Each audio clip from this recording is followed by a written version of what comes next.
News channel కి స్వాగతం। ఏపీలో మద్యపాన నిషేధం సాధ్యం కాదు, అసెంబ్లీలో తేల్చేసిన పవన్ కళ్యాణ్। ఆంధ్రప్రదేశ్ ముఖ్యాంశాలు వార్తలు।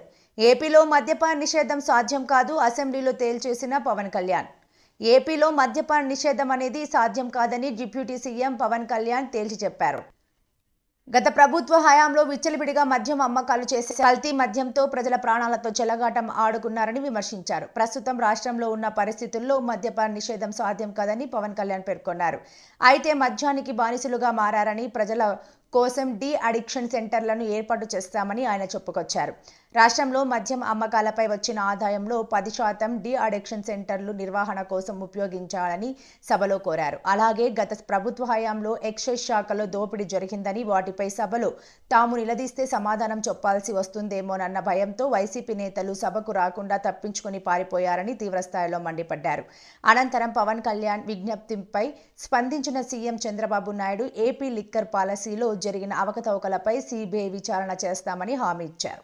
4 to 7 డిప్యూటీ సీఎం గారు అధ్యక్ష శ్రీ వంకా రవీంద్రనాథ్ గారు అడిగిన ప్రశ్నలు అధ్యక్ష, ఒకటి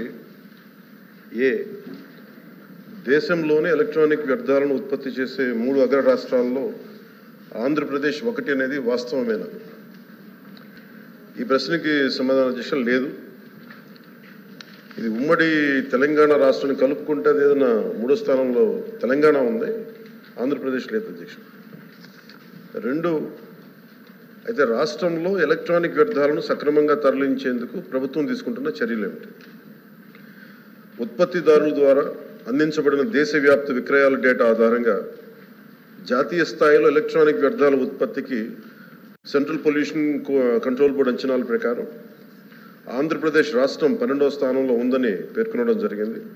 దానికి అనుబంధంగా నకలు కూడా జత చేయడమైంది। భారత ప్రభుత్వ పర్యావరణ, అటవీ, వాతావరణ మార్పుల మంత్రిత్వ శాఖ ఎలక్ట్రానిక్ వ్యర్థాల నిర్వహణ నిబంధనలను తెలియజేసింది।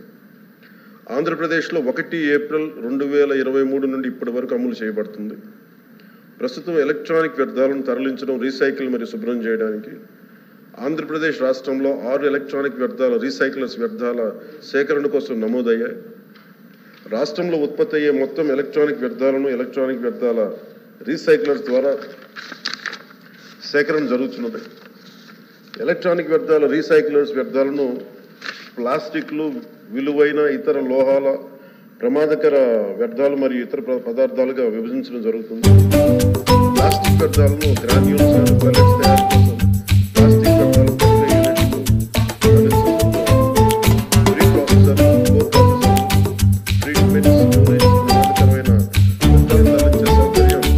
Environment protection training treatment, storage and disposable ఫెసిలిటీకి తరలించే సౌకర్యం ఉంది అధ్యక్ష।